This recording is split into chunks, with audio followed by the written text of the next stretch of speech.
Hello बच्चों, स्वागत है आपके अपने चैनल एडुफाइबर टेक ऑफ एजुकेशन में। आज मैं आपको बताने वाला हूं क्लास 11 मैथमेटिक्स का आंसर की। तो चलिए बच्चों मिला लेते हैं और किसका कितना नंबर आता है जल्दी जल्दी कमेंट कीजिए। ठीक है, पहला क्वेश्चन है set is defined as the, तो क्या हो जाएगा बच्चों? ऑप्शन नंबर 2 हो जाएगा well defined collection of object. चलिए देख लेते हैं अगला प्रश्न। अगला प्रश्न क्या कहता है, ध्यान से देखिए भाई।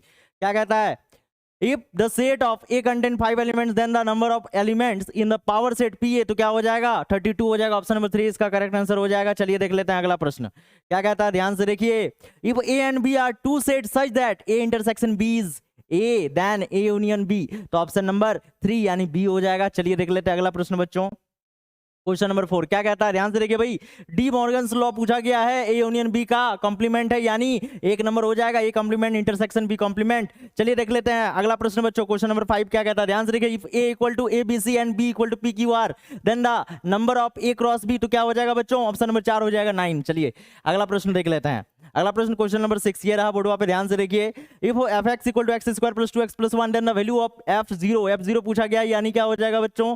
ये हो जाएगा तीसरा नंबर, यानी 1 हो जाएगा। चलिए देख लेते हैं अगला प्रश्न बच्चों। Question number 7। क्वेश्चन नंबर 7 क्या कहता है, ध्यान से देखिए। 1 रेडियन इक्वल टू क्या हो जाएगा? Option number 2 180 degree divide by pi. चलिए देख लेते हैं अगला प्रश्न। अगला प्रश्न क्या कहता है, ध्यान से देखिए भाई। साइन 31 पाई डिवाइड बाय 3, तो इसका ऑप्शन नंबर क्या हो जाएगा? 3 हो जाएगा। √3/2। चलिए देख लेते हैं अगला प्रश्न। Question number 9। क्वेश्चन नंबर 9 क्या कहता है, cos 10 degree plus sine 10 degree cos 10 degree minus sine degree, तो इसका जो आंसर हो जाएगा 10 55 डिग्री हो जाएगा। चलिए देख लेते हैं question number 10। The general solution of the 10 3x equal to 1, तो क्या हो जाएगा? ऑप्शन नंबर 2 हो जाएगा बच्चों, n pi divide by 3 plus pi by 12।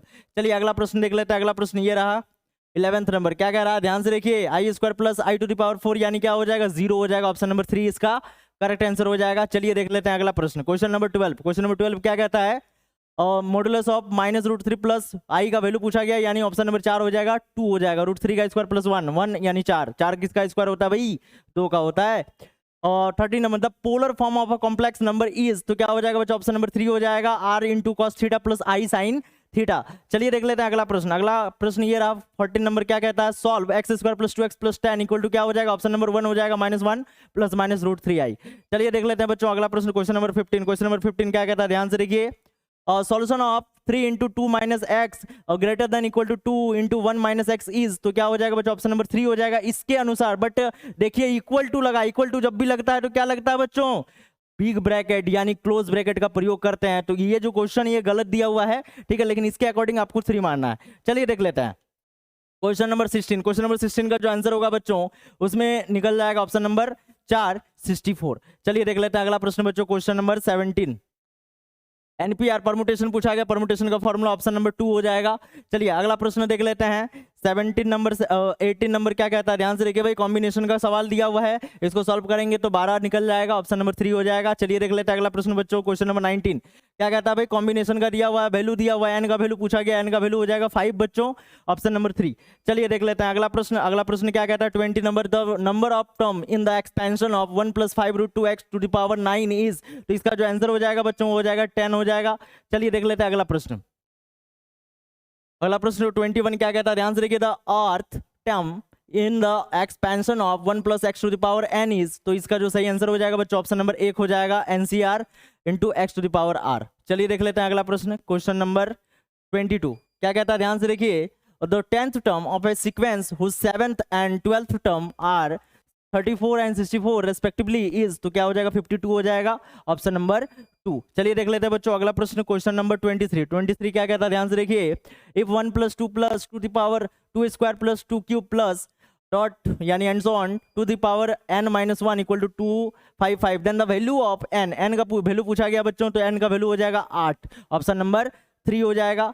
चलिए देख लेते हैं अगला प्रश्न 24 क्या कहता है, ध्यान से देखिए। For any 2 positive numbers we have, second number हो जाएगा, इसका आंसर हो जाएगा am greater than equal to gm हो जाएगा, ठीक है, ज्योमेट्रिक मीन से बड़ा हो जाएगा अरिथमेटिक मीन। और 25 देख लेते हैं। Slope of the line joining the point 3, -2 and 3, 4, तो क्या हो जाएगा? नॉट डिफाइंड, ऑप्शन नंबर 4 हो जाएगा। चलिए अगला प्रश्न देख लेते हैं बच्चों। अगला प्रश्न क्या कहता है, ध्यान से देखिए। 3x - 4y + 7 इक्वल टू 0 यानी ax + 6y + 1 equal to 0 are perpendicular, then a equal to क्या हो जाएगा? ऑप्शन नंबर 4 हो जाएगा, 8 हो जाएगा। चलिए देख लेते हैं अगला प्रश्न। Question number 27। The equation of the straight line which passes through the points 4, 3 and parallel to the line 3x plus 4y equal to 12 is, तो क्या हो जाएगा ऑप्शन नंबर 2 हो जाएगा, 3x plus 4y equal to 24। चलिए देख लेते हैं बच्चों अगला प्रश्न 27 तो हो गया, 28 देख लेते हैं। The distance between the parallel lines ax plus by plus c equal to 0 and ax plus by plus d equal to 0, तो ऑप्शन नंबर 1 हो जाएगा formula d minus c divide by root under a square plus b square का modulus. चलिए 29 देख लेते हैं। 29 क्या कहता है, the equation of the circle whose radius is 4 and the centre is 0,1, तो इसका आंसर हो जाएगा X square plus Y into 1 minus 1 का होल स्क्वायर इक्वल टू 16। चलिए देख लेते हैं अगला प्रश्न बच्चों 30 नंबर क्या कहता है, the focus of the parabola X square equal to 16y, यानी ऑप्शन नंबर 2 हो जाएगा 0,4 हो जाएगा। चलिए देख लेते हैं अगला प्रश्न 31 क्या कहता है, ध्यान से देखिए, the eccentricity of the ellipse यानी formula x square divide by 36 plus y square divide by 16 equal to 1, तो इसका जो आंसर हो जाएगा ऑप्शन नंबर 3 हो जाएगा।